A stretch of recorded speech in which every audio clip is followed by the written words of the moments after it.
Hey guys, how's everyone doing? This is the Sentinel watching over Geekdom, and welcome back to Sentinel Reviews. Today, we will be looking at Big Finish and the early adventures range as we review Daughter of the Gods. Excuse me one second.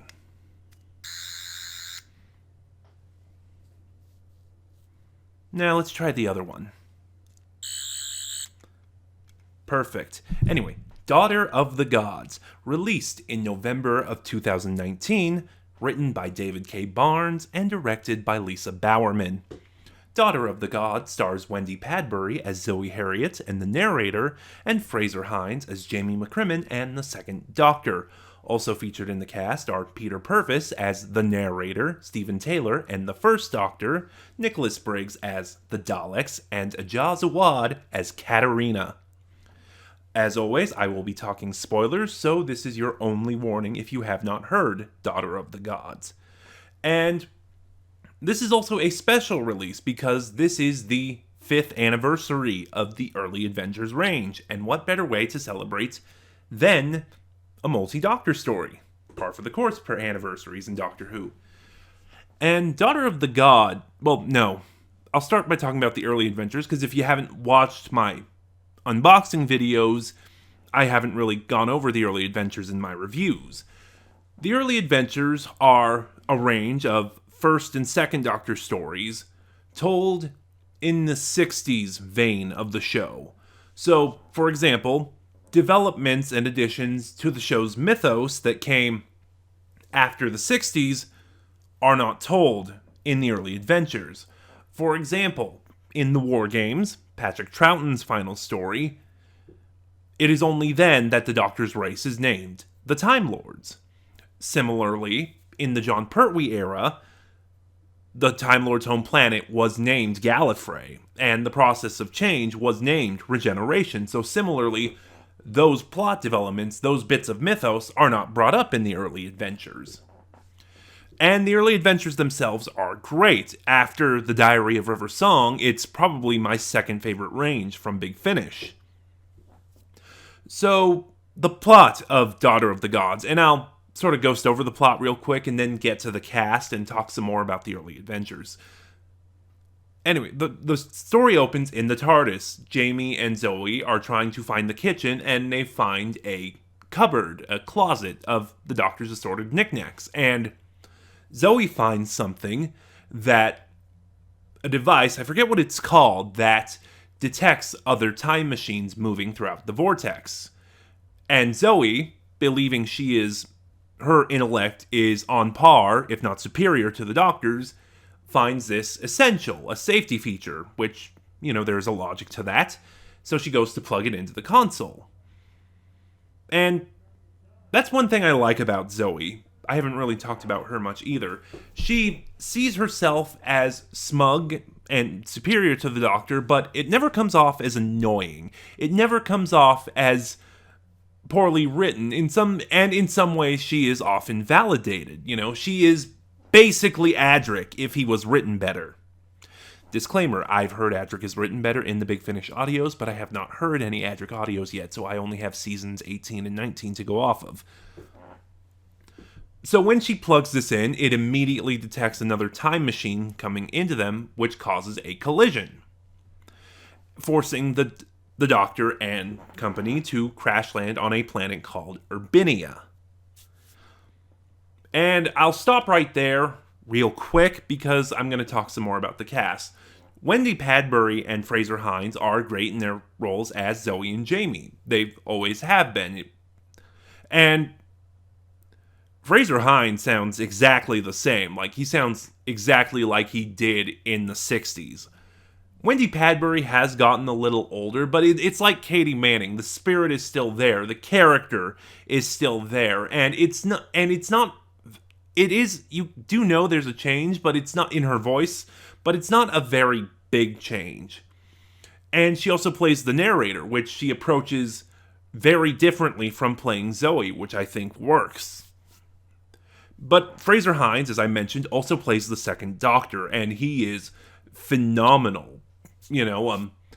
Fraser Hines was really close friends with Patrick Troughton. I actually believe, I could be incorrect on this, that Patrick Troughton was the one who suggested Fraser for the Highlanders, and he was the one who suggested Jamie becomes a companion. So, Fraser obviously knew Patrick Troughton very well. They were obviously very close, and it comes across in his performance as the Second Doctor. The mannerisms, the inflection. More often than not, he is a dead ringer for the Second Doctor. It's kind of amazing. But, as I said, this is a multi-Doctor story, and on this planet Urbinia, the team runs into the First Doctor, Stephen, and Katarina. Similar to Fraser, Peter Purves sounds exactly the same as Stephen. I mean, I think his voice has a little bit more of a lisp, but it might be nothing. And similarly, Peter does the First Doctor, which is also really good. Now, when I first started listening to the early adventures, Peter's take on the First Doctor was jarring. Not bad, just jarring. Because he didn't sound like William Hartnell. He actually sounded like Richard Herndl. But the thing about Peter Purves is he's got it down. Like, he has the inflection, the way the First Doctor speaks. He has all the mannerisms down. He doesn't sound like the character, but he gets it so right. And as I mentioned, and same thing too, he's able to do even another different voice on top of that, providing the narration. Yes, that when I started the early adventures, the fact that the stories often employ two narrators, again, was a little jarring, especially coming from full cast, because I hadn't done anything when I started them with narration before. But I think Big Finish's use of the dual narrators is creative. So like when the TARDIS team splits up, one narrator will follow one group, another narrator will follow another group. Similar here, throughout most of the story, it's Wendy Padbury narrating. But in episode 2, which is told from the First Doctor and that team's point of view, and at the very end, in the First Doctor scene right before the Daleks' master plan, it's Peter Purves narrating. And as I mentioned, Katarina is in this story. She's not played by Adrian Hill. She unfortunately passed away in the 90s. She is played by Ajaz Awad, who is also really great, and Katarina's story in this is one of the best parts of it. Katarina was a companion who was introduced at the end of the Mythmakers. She was a handmaid to Cassandra, the prophet of Troy, and Vicky chose to stay behind in Troy, so she sent Katarina in her stead. And then in the very next story, the Daleks' master plan, 4 episodes in, Katarina was the first companion to die.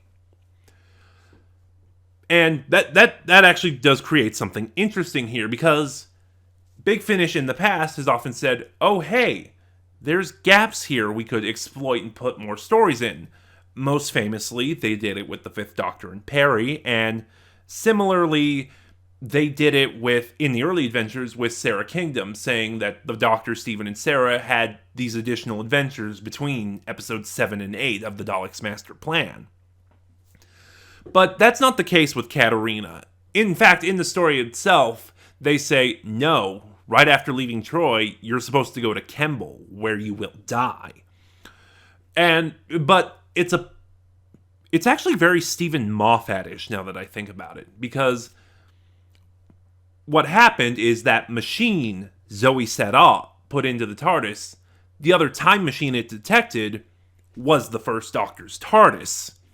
And when they collided, they both ended up crash landing on Urbinia, where the Second Doctor has just arrived, but the First Doctor has been there for months. And Ajaz Awad as Katarina is great. Like I said, the stuff with Katarina is some of the best parts of this story. She takes the groundwork of what Adrian Hill did, and she just so brilliantly, so fluidly, going from the character Adrian Hill started to branching her out, she so fluidly expands upon that character. And her scenes with Jamie are great. Her scenes with the Doctor are great. Both of them. I'll get more to that in a second. And her subplot in this story, because she thinks she's dead, that was sort of one of Katarina's things in the Daleks' master plan. Because she was from ancient Troy, she thought the TARDIS was a temple and the Doctor was a god.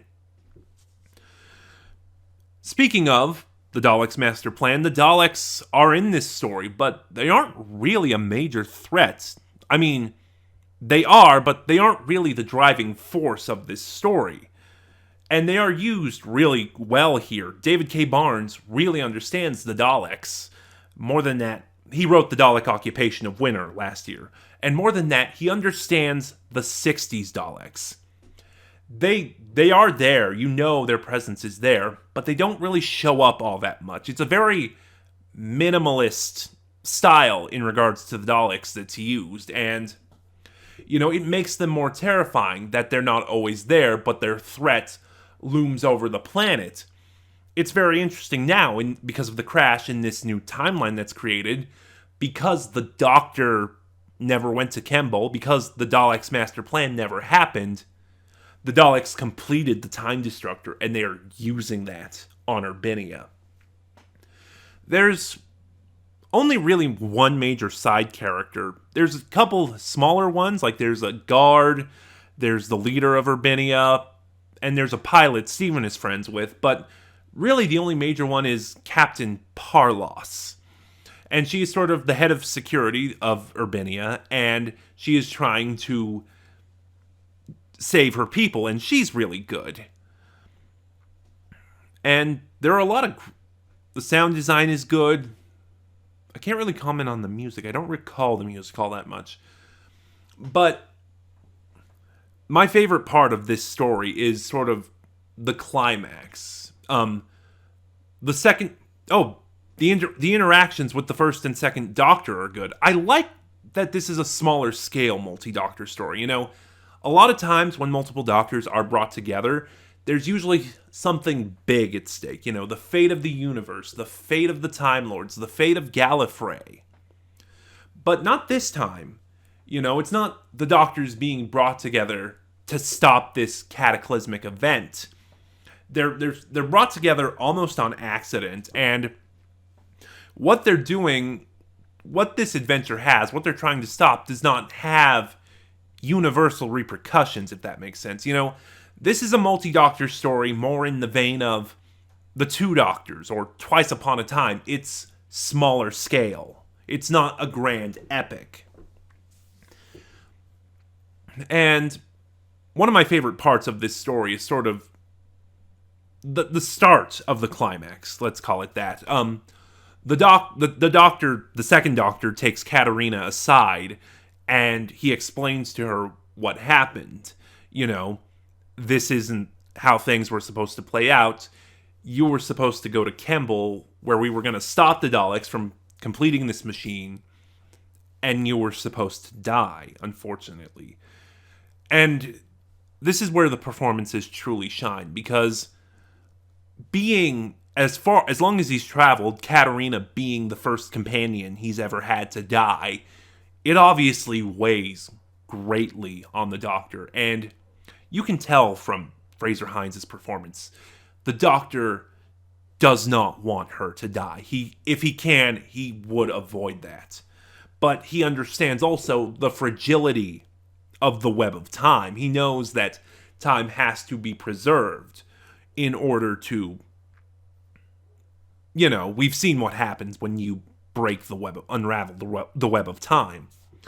Similarly, the first Doctor, even though he is the old man, Peter Purvis and David K. Barnes' writing do a fantastic job of showing that despite his physical appearance, the first Doctor is the youngest incarnation, because when he learns what happens, he is basically saying, screw the web of time. I'm not letting someone dear to me lose their life, and I am not going to let that happen. It's just fantastic.